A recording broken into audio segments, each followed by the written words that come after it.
It just seems like yesterday. I know. Wow, okay. But it's today. Wow, all right. Today, tomorrow, and yesterday are all the same. Yeah, I know. We're going to talk a little bit about that. Okay, so why don't we go into prayer? Take a deep breath. And let us now open to the activity of spirit and the awareness that within each one of us is a divine spark. We offer our deep gratitude today for Reverend James Trapp, who by his steadfast vision, courage, and groundbreaking spirit creates the space which allows and encourages each divine spark here to burn bright and free. May we on this day appreciate and celebrate each other and this community. And remember that we are an outpicturing of a divine idea that has come to fruition through divine love, divine guidance, and divine grace. Thank you, Mother, Father, God, for all our blessings. Amen.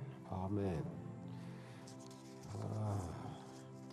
And we're in October. So that means October birthdays. Any October birthdays? Anyone please stand where we can acknowledge you today?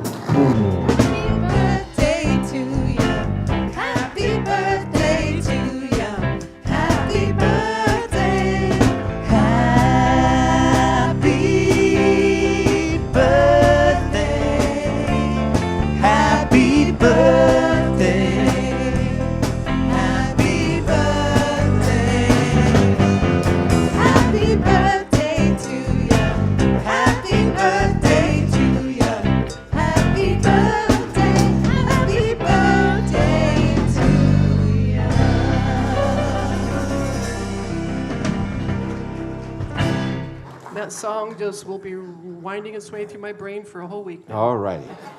So our wow this Wednesday is a guided Afro-Caribbean drumming circle with Dominic Garcia. And we go to soup this week. So the soup is at 6, the program is at 7. And for those of you who prefer a more contemplative type experience on Wednesday night, you can come over to the chapel with me, and we will have a little discussion group. Also, just a reminder, of course, Faith in Action begins today, and many will be meeting in small groups this week, basing on the book by Gary Zukav, The Seat of the Soul, which is also available at the cashier in the courtyard. And anyone may print a copy of the participants' workbook off the website, and those who are not in a group can participate as individuals following along with the study guide. And you can also get the meditations on our website that were written, recorded by our author, as well as you can check with Rebecca Costello is a webmaster. You can thank her when you see her along with the Faith in Action champion, Tina Bakley. Without Tina, Faith in Action would not have happened this year. I don't know if she's here this morning, but we want to acknowledge her and all the work that she's done to make that a reality. And join us for Stepping into the Vision, the sequel, an SLC Town Hall meeting today at 12:45. Our youth will, Our youth will offer lunch in the courtyard so you can enjoy some nourishment before the meeting that will inspire you into 2018 and our 20th year community. So come hear about the exciting vision for Spiritual Life Center all the way up to 2020. And of course, it's a great time for us to thank our gala sponsors for our upcoming gala. And here with that and more is our own R.J. Bullen to share a few words and maybe more with us this morning. Hey, everyone. Let's thank our gala sponsors. So this year we had over 25 gala sponsors, so let's give them a huge round of applause.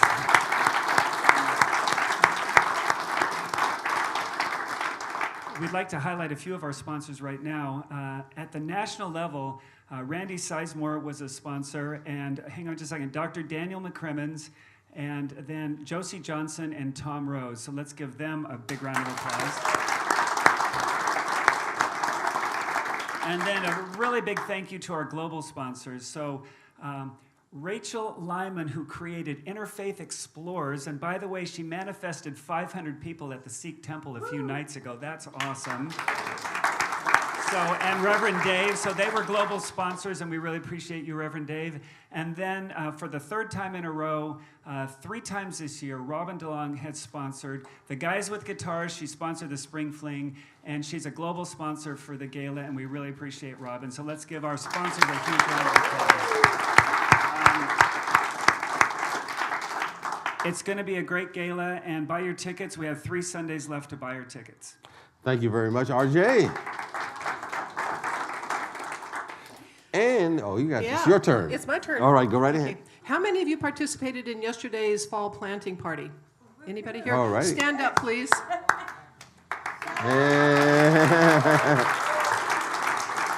If you came in the back way, you may not have seen the front, but we have a yard now. It's beautiful. And we especially want to spank? Oh, I'm glad George is not here. I would hear about that. We want to thank George Piper because he was the champion of this project. Only I could do that right. Okay. So we want to thank George for his leadership, for his providing all of the materials and plants that now grace our property. George, without George, I don't know if we would have this today. Thank you so much. Yes. It might have been due to all those spankings. I don't know. We also, as RJ had mentioned before, we want to acknowledge all the SLCers who participated in the Sikh Gurdwara experience that was really facilitated by Rachel Lyman with the Interfaith Explorers. And we understand it was a wonderful and expanding experience for all those who were present. I'm sure that Dave was there. He might share a little bit about that with you. And we want to acknowledge some important people this morning. Our ambassadors and our prayer chaplains, if any of those are present this morning, to please stand. And of course, the ambassadors are wearing the rainbow ribbon. And they're here to offer you a warm welcome, answer questions that you may have, and point you in the right direction for all the activities and programs that are taking place at Spiritual Life Center. And our chaplains are doing the very important work of holding the consciousness of prayer for those who are going through life, whether they're ups, whether they're downs, and recognizing that that work really connects us with the source of our being and helps us move us from where we are to where we want to be at all times. And they're available right after the service. And we wanted to come say hi and namaste to all you beautiful folks. So the Lawson guys are here. They are our YOU team and holding great heart space for the teenagers every Sunday. So if you know of any teenagers or want to let your inner teenager out, come see these guys. And Caitlin is my awesome #1 assistant here every Sunday. Anna is here with us most Sundays. We love Anna. And we grabbed Reverend Janae and Mary because they're with us some Sundays too. So we have a great team and great fun that's going over there. We wanted to just share a little bit with you. So in October, we have been focused on trees and just send the roots of your being down through your feet right now because just like trees, we are rooted in love to our wonderful Mother Earth, and we reach for the light. And whether you put your arms up and reach for the light or you send your thoughts up to reach for the light, that's how we grow in love. Yay. And so our next slide. Yes, we did lots of extra prayers and unity and oneness work in September. We're going to continue that into October. And our next slide. Oh, okay. It was changed. It's all good. So one of our featured teachers for September was the apple tree, and you may or may not know when you cut the apple tree horizontally, it will show you a star, and when you cut it vertically, it will show you an eye. And so if we can always bring our consciousness to use the apple of our third eye to see within the star that we are, and that was one of our little teachings for September. So our next slide, we are opening up to lots of zeal in October, and we're going to continue our oneness practice with all of it. And so we have some special invitations for you, and you can always join us out in the courtyard to see kind of what we're up to. And I send out a weekly little e-news, and you can sign up for that if you're interested. For Faith in Action, we have something special. And every week on our little courtyard table, we're going to have some little stones, some little chips, and you can come and take one. So today is for our first chakra, the base chakra, the color is red. We have some nice little red jasper chips. And red jasper is all about safety and being grounded to our beautiful Mother Earth, because we are spirit beings, but we are in bodies and we are on Earth.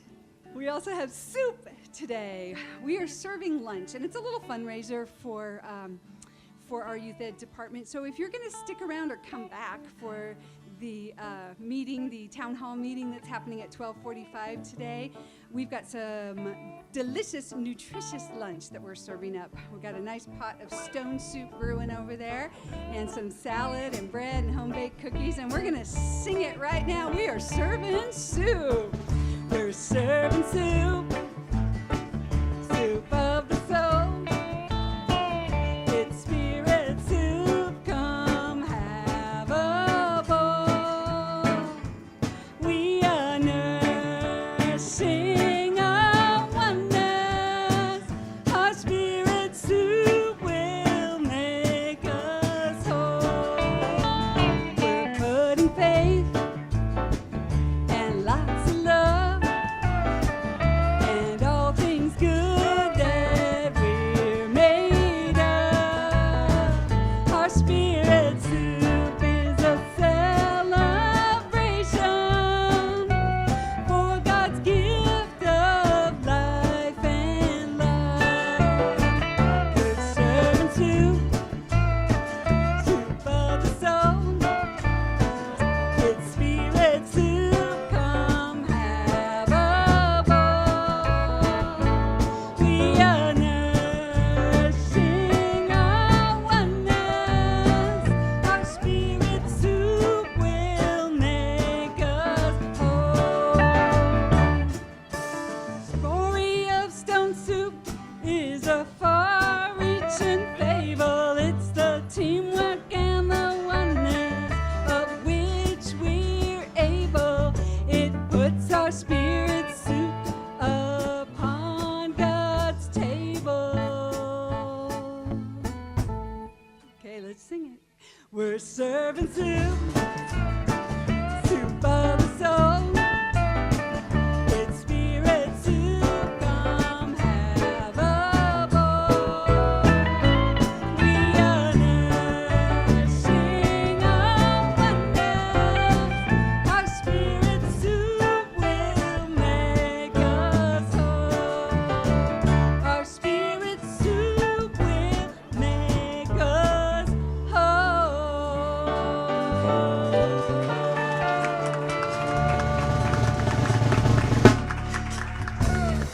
Thank you. Namaste.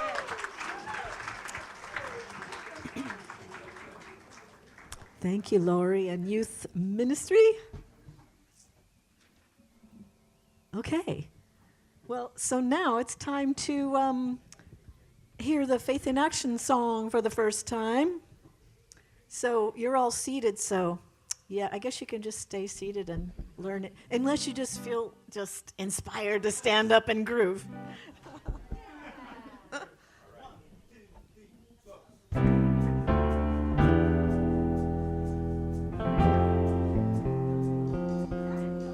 Every day is an opportunity to walk the path through the heart, awake my soul, expand the light, love, love, love it all. I remember in the stillness of the morning, through the chaos of the day, in my resting place reflecting, spirit at work, spirit at play. I remember every day is an opportunity to walk the path through the heart, awake my soul, expand the light, and love, love, love it all. Remember, every day is an opportunity to let the light through the heart, awake my soul, expand the light, and love, love, love it all. I remember every day, all opportunity. Every day, all day, there's opportunity. Every day, all day, I look beyond what I see. Every day, all day, I look beyond what I see. Every day, all day, I can make a choice. Every day, all day, I can make a choice. Every day, all day, I can find my voice. Every day, all day, searching, find my voice. Every day, all day, I listen to my heart. Every day, all day, I listen to my heart. Every day, all day, step out and do my part. Every day, all day, step out and do my part. Every day, all day, make us stand for peace. Every day, all day, make us stand for peace. Every day, all day, my joy increase. Every day, all day, I feel my joy increase. Every day, all day, I check my attitude. Every day, all day, I check my attitude. Every day, all day, expressing gratitude. Every day, all day, expressing gratitude. Every day, all day, I give up the fight. Every day, all day, I give up the fight. Every day, all day, I am shaping the light. Every day, all day, I am shaping the light. Every day, all day, reach for the highest heights. Every day, all day, reach for the highest heights. Every day, all day, opportunity. Every day, all day, opportunity. Every day, see my experience is up to me. All is as it should be. I mirror you, you mirror me, and all the pain and struggling only lessons in how to be free. Conscious living helps us to see my experience is up to me.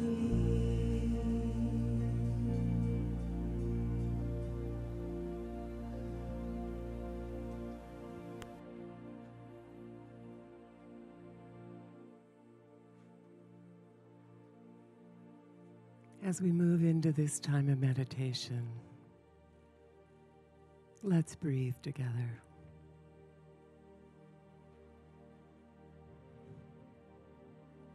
And feel the vibration of that beautiful chant that permeates this room.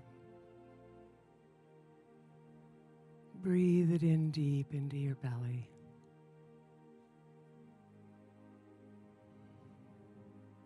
Each breath softening. Each breath relaxing your body,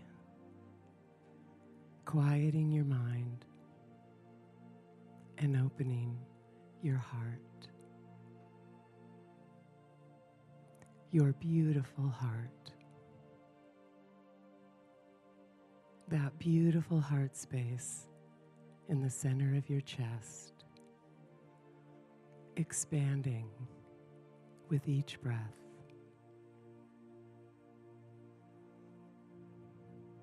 Our hearts are the portal to our soul.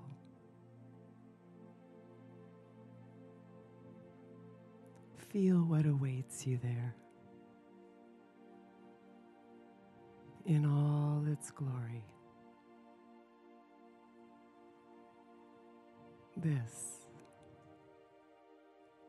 This love. This is what we really are. The aliveness within you, within every cell of your being. When we know this truth of our being, we know it within all of creation. When I was ordained, John Mundy spoke at our ordination, and he spoke of what it meant to be a reverend. He told us that being a reverend had nothing to do with us being revered, but rather us making a commitment to revere all of life, to see beyond the physical, and to honor the divinity within all. Presence, meeting presence in every moment. We are all ministers of God. You too are a reverend of God, here to minister to the human heart and to bring God's light into all of life.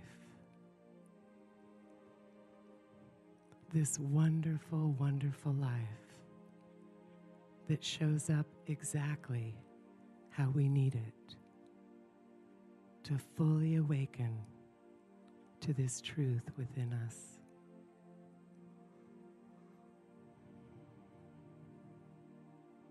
When we trust God within our own being, we can trust God in all beings.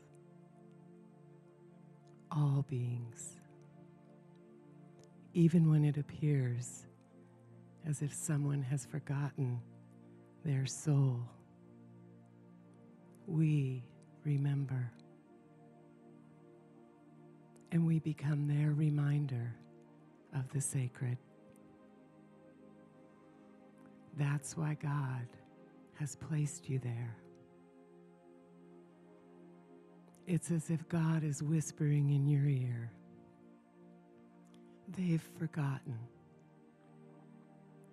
I need you to help walk them home to me.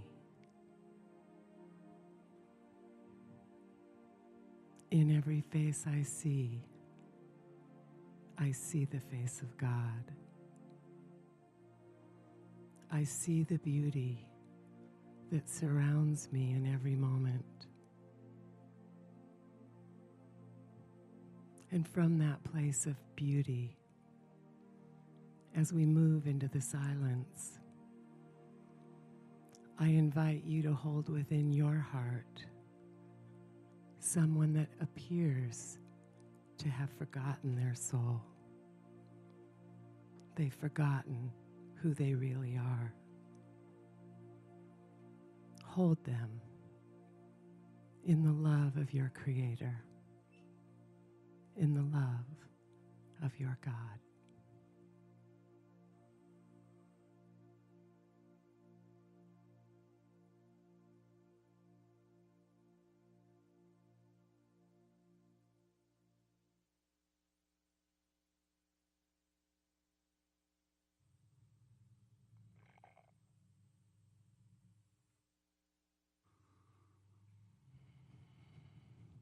This is how we change the world, by loving it, all of it. And here we are, God. Use us to shine your light into this wonderful world. Thank you, God. Amen.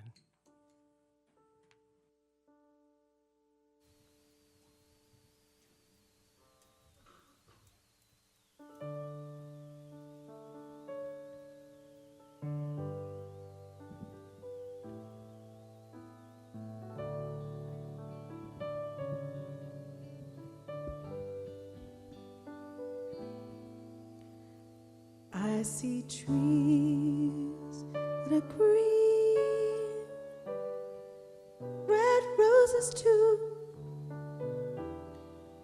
I'll watch them bloom for me and for you. And I think to myself,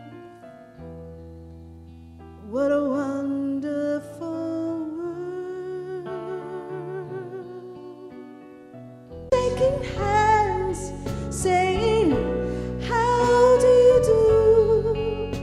What they're really saying is, I love you. See trees of green, red roses too.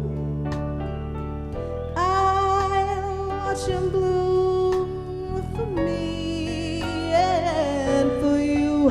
And I think to myself, what a wonderful world.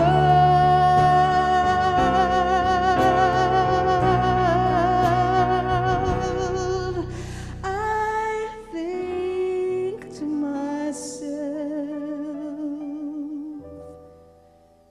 what a wonderful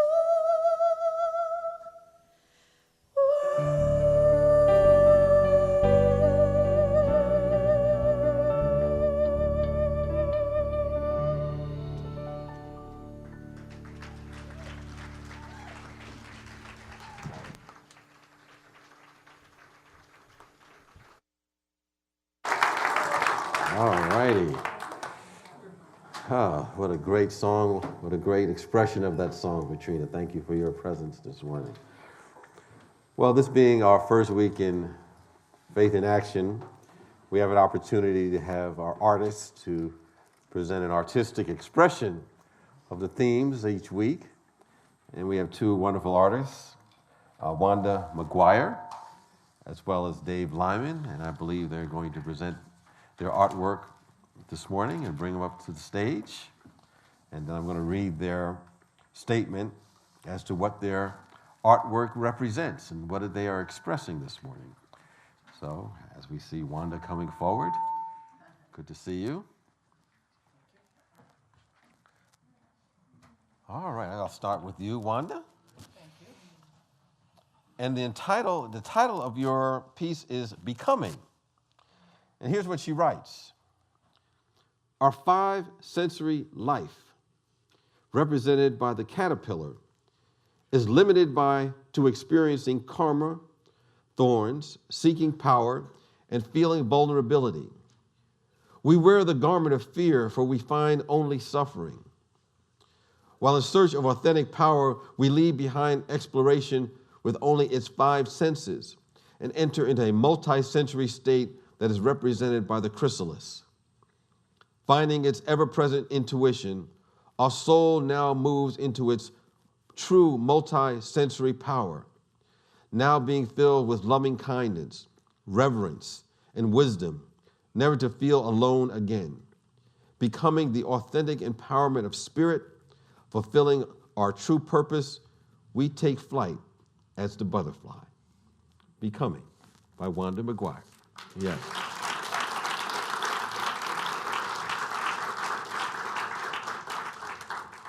And Reverend Dave has his pictorial expression entitled Seat of the Soul, which is the name of our book.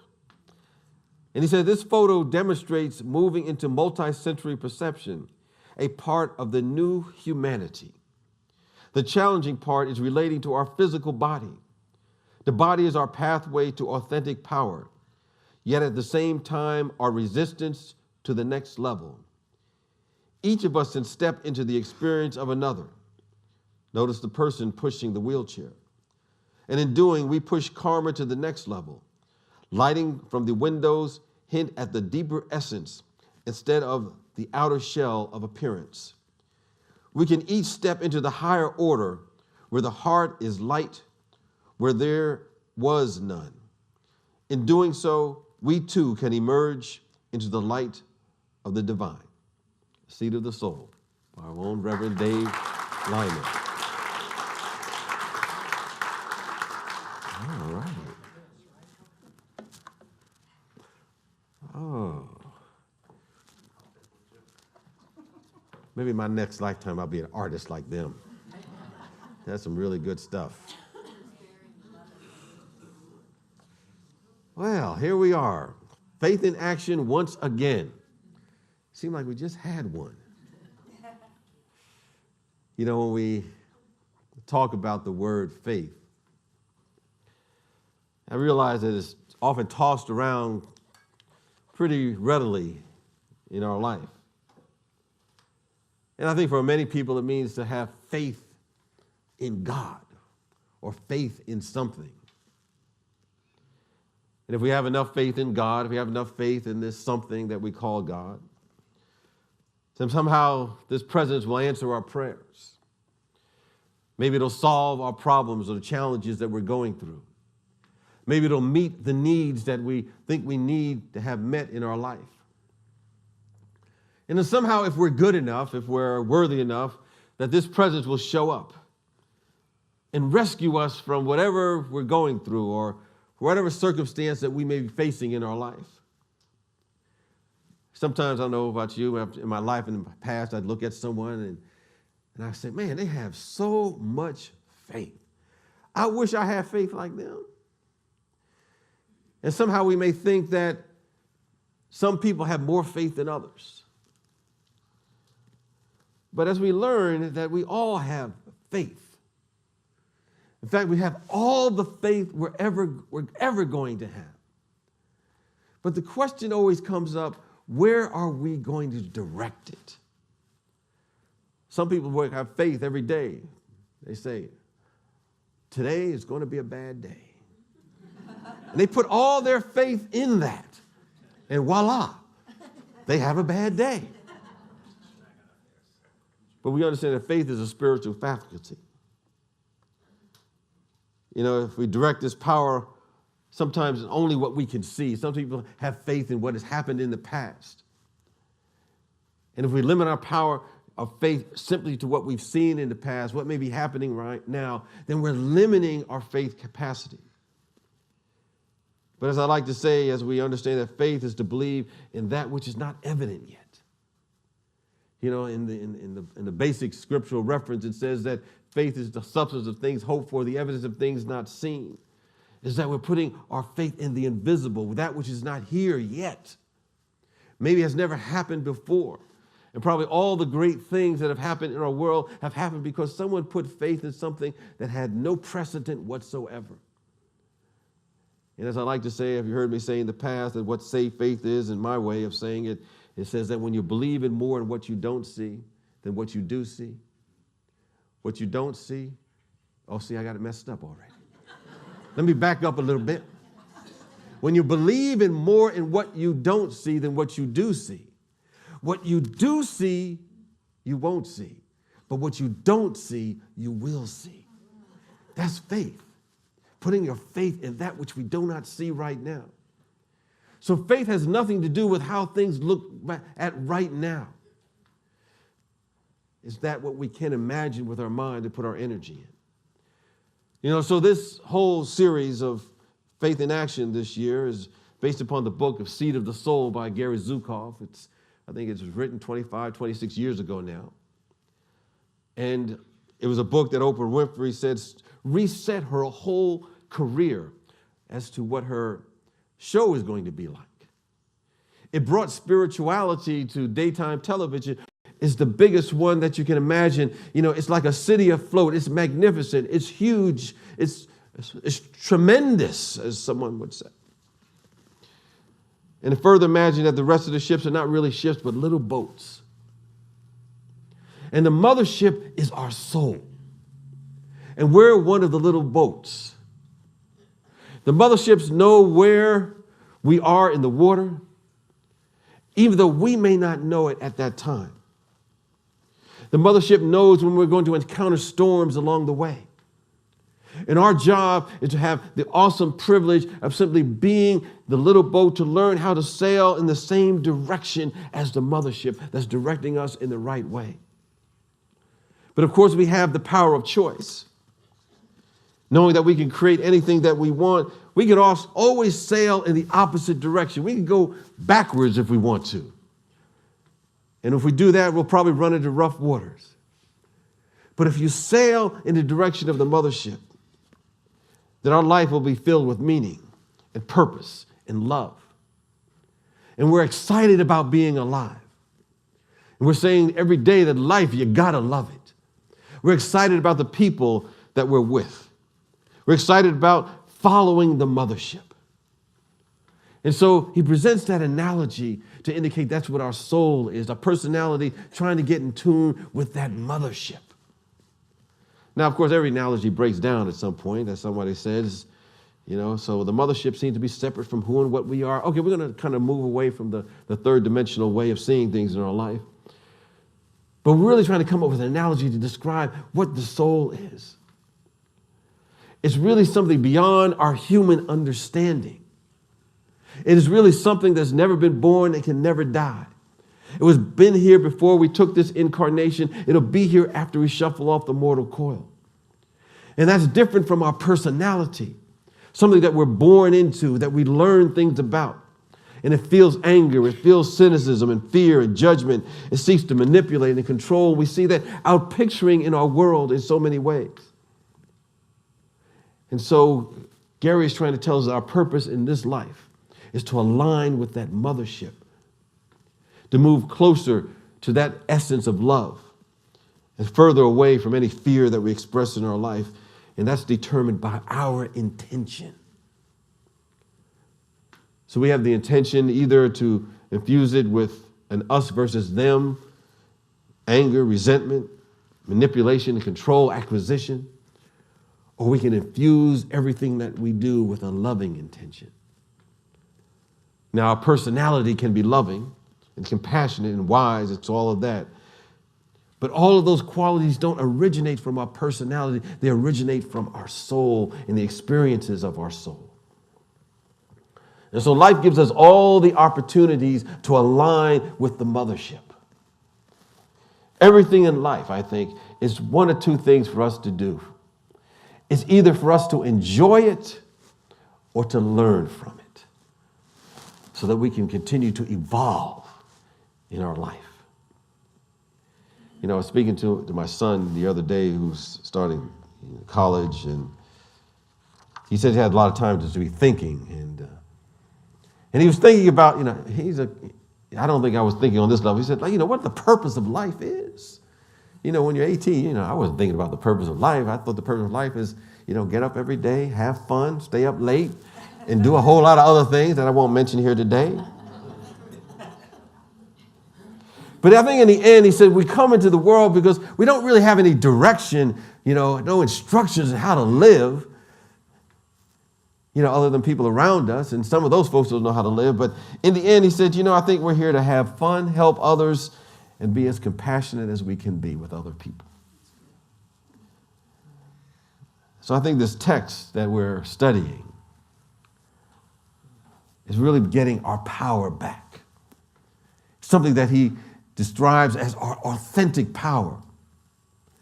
Power that does not arise from the outside world, but power that comes from aligning from the qualities of the mothership that he described. And this power affects our past, our present, our future. And so he starts out the idea there are different vehicles for us to have our soul evolve, our essence evolve. And he addresses the idea of karma as a means for those parts of our personality that need to be healed can be healed. And a karma applies within this lifetime as well as future lifetimes. There are individuals and group karma as well. And just as it's an aside, I remember I had an instructor. We were talking in school about reincarnation and karma and stuff like that. And he said to us, I didn't believe in reincarnation in my last lifetime. And I don't believe in it in this lifetime either. But there are other dimensions of life that we don't really know about. And this really came home to me, and I guess I'm talking among friends, so I don't really share this with other people that much because they would have no idea what in the heck I'm talking about. They would look at me like I'm a little crazy. You need to go ahead and call the loony bin, put you in those straitjacket, and hopefully straighten up your mind and fly right. But I was with a very dear friend. And this friend would go into a trance, I don't know, at times. And seemingly, this individual would receive these words to speak from other entities. I guess you would call them spirit guides. And I had never experienced anything like this. And what really made me realize that this was something that was beyond my three-dimensional, five-sensory expression is that this person started speaking a language in which they never knew about before. Never.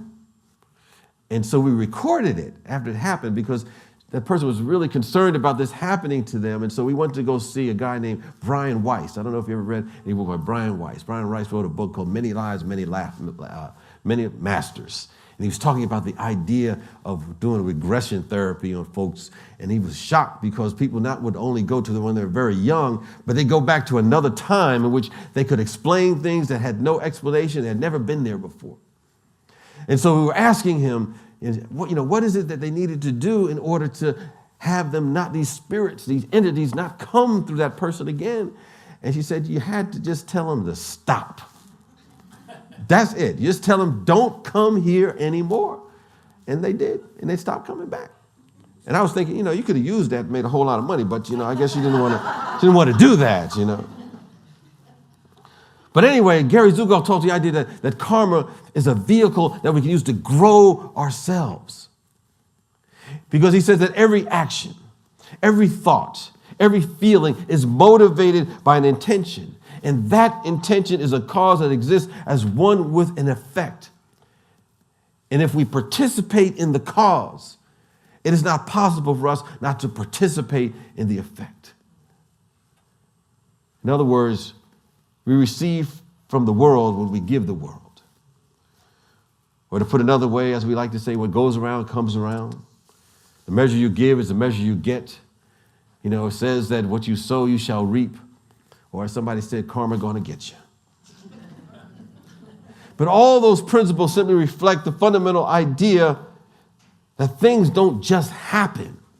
They happen just according to a state and vibration that is constantly held in our awareness, in our consciousness. Sometimes a lot of things will happen to some other person. And we'll say, well, he or she was lucky. He or she was in the right place at the right time. But we have to ask, how did they get to the right place at the right time? They had to vibrate at that level to be there and recognize the opportunity. As I said once before, every cause that has not been produced as an effect is an event that has not yet come to completion. Because some people ask me, well, how is that so-and-so is just doing all these bad, seemingly bad things in the world and nothing happens to them? I get that asked from time to time. And I have to let them know that, we don't really see the whole picture. Sometimes there's an energy that has to be put back into balance. And it may not even happen in this lifetime that we're in.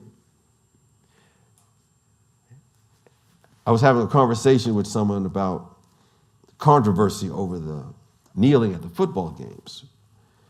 That, at some point, the President of the United States weighed in very intensely, sometimes using words inappropriately. But then that's my judgment. I'd have to watch myself. And I was thinking about how karma has come into play in this whole kneeling phenomenon. And I had the belief that it was an opportunity to heal an illusion of separation.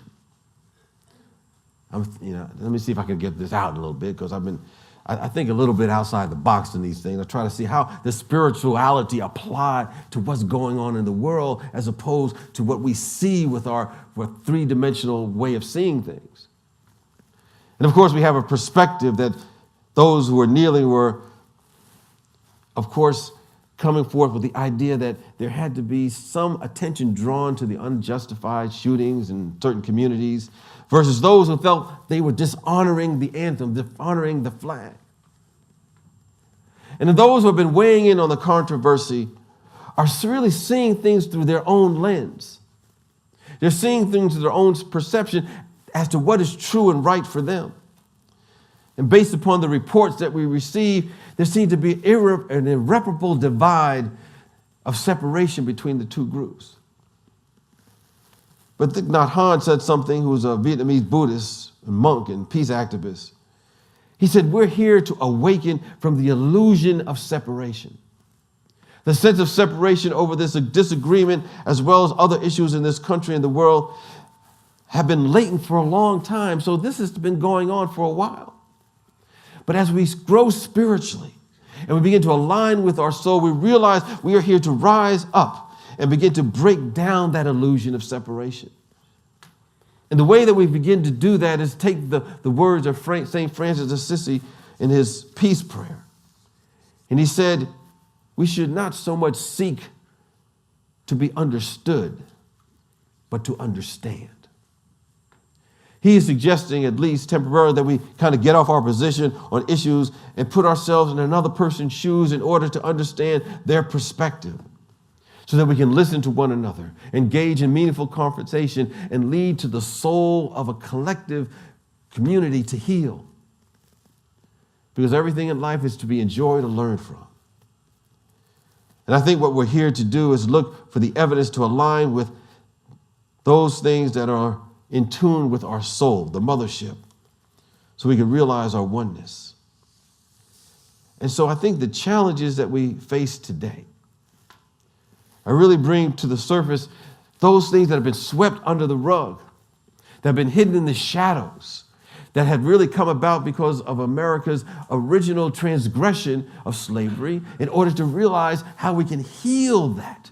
And that karmic effect is still taking place in the world today and is rising up for us to take a look at it, for there to be the healing of our soul collectively. And so that requires that we take off our attachments to our positions, at least temporarily. You know, as I was thinking about attachments, I remember a monk who was asked a question.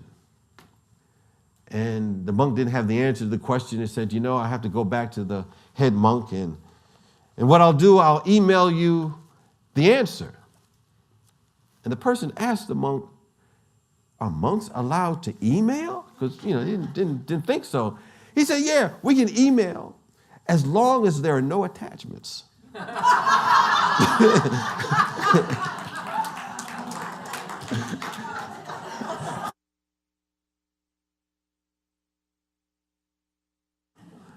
Oh, okay.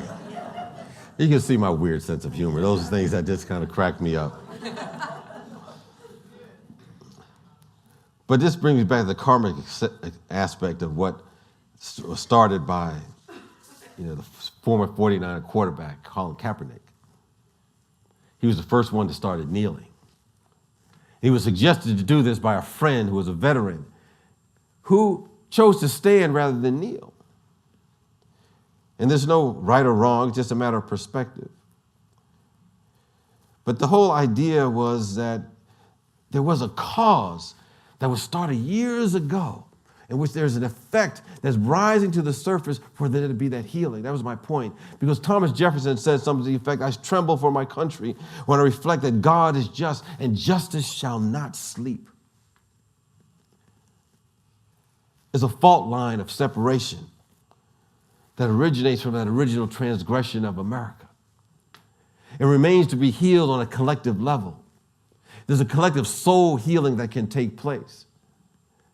Because those fault lines exist today. You know, we were talking about the outside forces interfering with the election, but one of the things that, you know, Russia had done is really started using fake news to sow seeds of separation more and more in the country. Sowing seeds of division, taking advantage of the effect that has not been completed. And so I think it's an opportunity for us to be healed and reclaim our authentic power. Because karma can be interrupted with a new intention, an intention originating in love and compassion, and reconciliation rather than belief in separation and otherness, that will bring us closer to being in alignment with the mothership, alignment with our soul. And of course, there's no judgment by the universe about any of this.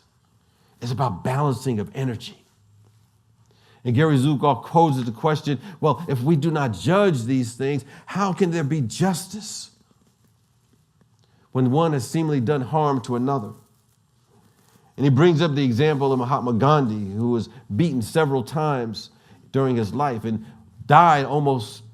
nearly died nearly 2 times. Yet he refused to prosecute those who attacked him because he saw what they were doing. He was saying, well, they thought they were right.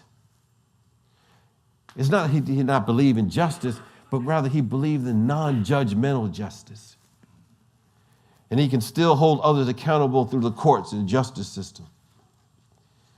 You know, I had a friend of mine, a minister, who was one of my colleagues, and we get together every Thursday and have a mastermind with other ministers. And I remember years ago, he was in ministerial school, and his daughter was killed by a drunk driver down in Florida. And he showed up in court at the day of the hearings.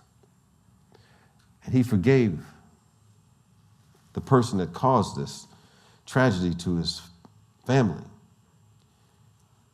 And he can hold that in his mind and his heart while at the same time allowing the justice system to carry out what it needed to do. But he didn't bring any intent of revenge or anything like that. He was not going to have that go into the karmic cycle. He was coming from an intention of love and forgiveness and reconciliation and realizing his oneness with this person, regardless of the tragedy that he had seemingly imposed upon his daughter. I think he had authentic power. And when we're in authentic power, soul offered you during its short stay on earth. And you were able to reach in your life where you are grateful that this soul chose to be with you for whatever short time it was here. Because if you don't look at it from that perspective, you'll be living life in anguish and thinking it was a tragedy that occurred whenever you see your other son. You may be saying things like, if your son is growing up, you're saying, well, Ryan should be here. And when your other son maybe graduates from high school, you'll be saying that Ryan should be here. When your other son finds a wife, you'll be saying that Ryan should be getting his right wife as well. And through all this time, you will be imposing on your other son a burden because no matter what he does or how successful he is, he may be causing pain to his parents, pain to his mother and father.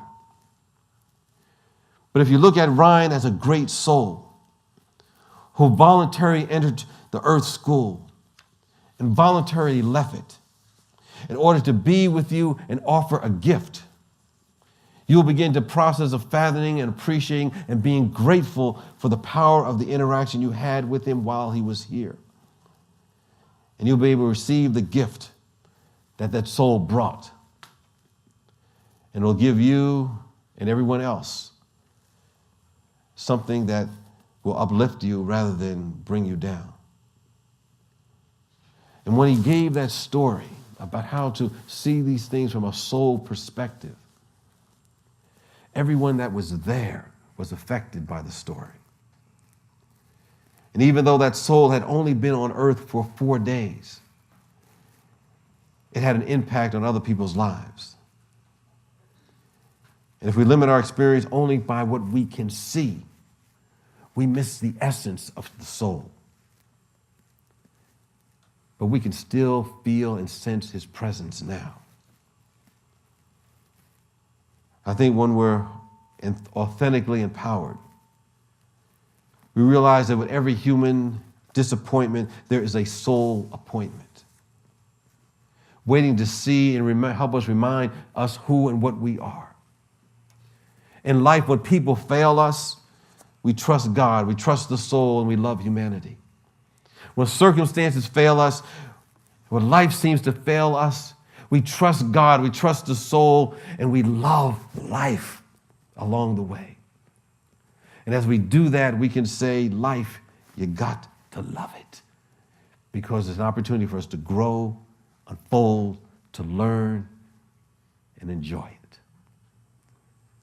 Anyway, we're going to carry on next week a little bit more about the seed of the soul. In the meantime, we have an affirmation every week that we can read.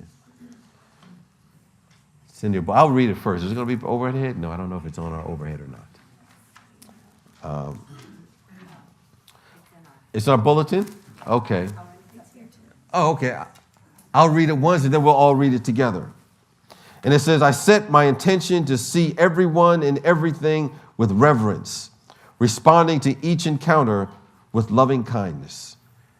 Let's say that together. I set my intention to see everyone and everything with reverence, responding to each encounter with loving kindness.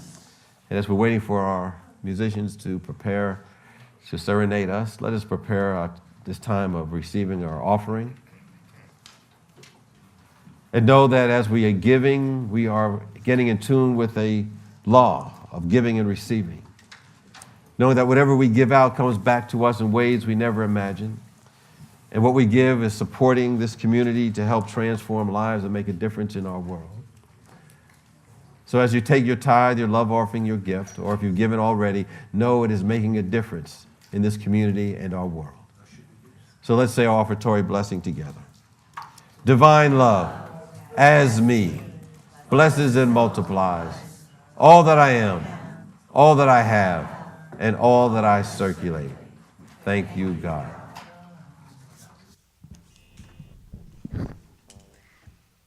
So as Deborah mentioned earlier, we are celebrating James' 5-year anniversary today. So we prepared a little presentation up here on the screen you can enjoy while we're singing this song.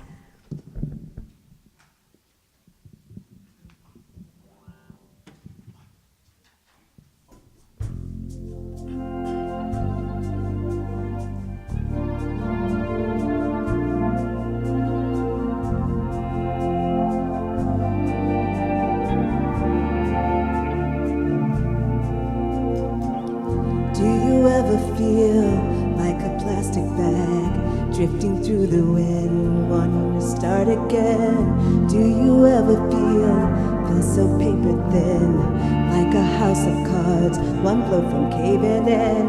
Do you ever feel already buried deep, 6 feet under screams but no one seems to hear a thing?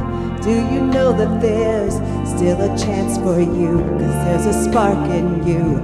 You just gotta ignite the light and let it shine. Just own the night like the 4th of July. 'Cause baby, you're a firework. Come and show 'em what you're worth. Make 'em go, as you shoot across the sky, sky, sky. Baby, you're a firework. Come and let your colors burst. Make 'em go, You're gonna leave 'em all in You don't have to feel like a wasted space. You're original, you cannot be replaced. If you only knew what the future holds. After the hurricane comes a rainbow, like a lightning bolt. Your heart will glow. Open doors will lead you to the perfect road. In time you'll know your heart will glow.